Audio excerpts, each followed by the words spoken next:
मैं डॉक्टर तरुण Kumar Sharma, assistant professor Sanskrit विभाग, Atarra PG college, Atarra Banda, Uttar Pradesh. मेरा टॉपिक है संस्कृत व्याकरण के अंतर्गत विभक्त्यर्थ प्रकरण। उसमें आज मैं प्रथमा विभक्ति को पढ़ाऊंगा, जिसका प्रथम सूत्र है प्रातिपदिकार्थ लिंग परिमाण वचन मात्रे प्रथमा। ये जो हमारा सूत्र है यह कहता है कि प्रातिपदिकार्थ मात्र में लिंग मात्र के आधिक्य, परिमाण मात्र और वचन मात्र में प्रथमा विभक्ति हुआ करती है। इसका विशेष करके हम जब संस्कृत अनुवाद बनाते हैं उसमें विशेष जरूरत पड़ती है। प्रातिपदिकार्थ माने मूल शब्द, प्रातिपदिकार्थ कहते हैं मूल शब्द। कोई भी शब्द होता है उसका मूल शब्द होता है, संस्कृत में मूल शब्द कहते हैं उसको, के उच्चारण करने पर जिस अर्थ की नियत रूप से उपस्थिति होती है उसे हम प्रातिपदिकार्थ कहते हैं। जैसा कि उल्लिखित भी किया गया है, यस्मिन् प्रातिपदिके उच्चरिते यस्यार्थस्य नियतो उपस्थिति सो अत्र प्रातिपदिकार्थो विवक्षितः इत्यर्थः। अब इसमें सूत्र में जो प्रातिपदिक शब्द आया है उसकी व्याख्या करेंगे। प्रातिपदिक मात्र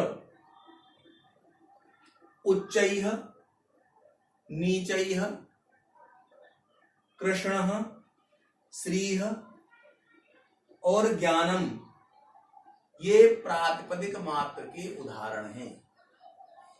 अब आप कहेंगे प्रातिपदिक क्या होता है, तो ये उच्चैः नीचैः कृष्णैः श्रीः और ज्ञानम, इनको हम प्रातिपदिक मात्र कहते हैं। लिंग मात्र, जैसा कि आप देख रहे हैं सूत्र में आया है, लिंग शब्द आया है, उसकी हम व्याख्या कर रहे हैं। अनियत लिंग, जैसे जेंडर कहते हैं अंग्रेजी में उसको, उसके उदाहरण हैं तटः, तटी, तटम। ये तीनों लिंगों में होते हैं। इनको अनियत लिंग इसलिए कहा गया है, ये तीनों लिंगों में होते हैं। तटः पुल्लिंग में है, यहाँ तटी स्त्रीलिंग में प्रयुक्त किया गया है और तटम नपुंसक लिंग में प्रयुक्त किया गया है। अब आते हैं हम सूत्र में परिमाण मात्र, परिमाण शब्द है, उसकी व्याख्या करते हैं। तो इसका एक उदाहरण दिया है, द्रोणो व्रीहि। द्रोण अर्थात परिमाण, माने परिमाण का मतलब है किसी चीज को नापना।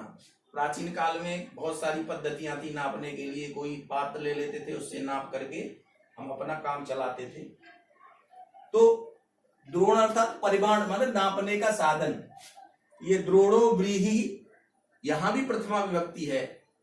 ऐसे ही वचन मात्र, जैसा कि आप देख रहे हैं वचन मात्र शब्द है सूत्र में, उसकी हम व्याख्या कर रहे हैं। वचन मात्र, वचन से तात्पर्य संख्या, माने संख्यावाचक शब्दों से संख्या अर्थ में ही प्रथमा विभक्ति हुआ करती है।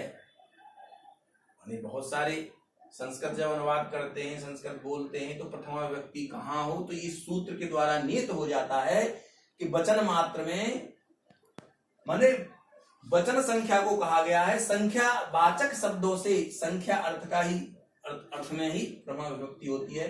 उदाहरण के लिए एकः, द्वौ, बहवः।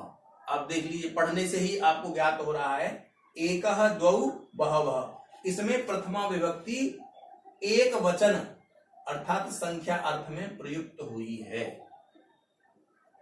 सूत्र में आपका प्रातिपदिकार्थ, लिंग, परिमाण और वचन, ये चार शब्द आए हैं। इन चारों शब्दों की व्याख्या हो गई। इन चारों शब्दों के नेतृत्व में ये प्रथमा विभक्ति हुआ करती है। अतः प्रातिपदिकार्थ मात्र, लिंग मात्र, परिमाण मात्र एवं वचन मात्र में प्रथमा विभक्ति होती है।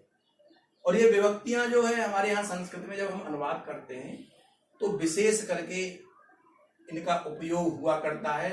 बिना विभक्ति व्याकरण के कोई अनुवाद नहीं कर सकता है। इसलिए आचार्य पाणिनि ने विभक्त्यर्थ प्रकरण जो कि अष्टाध्यायी जो प्रसिद्ध ग्रंथ है उसमें उसका उल्लेख किया है।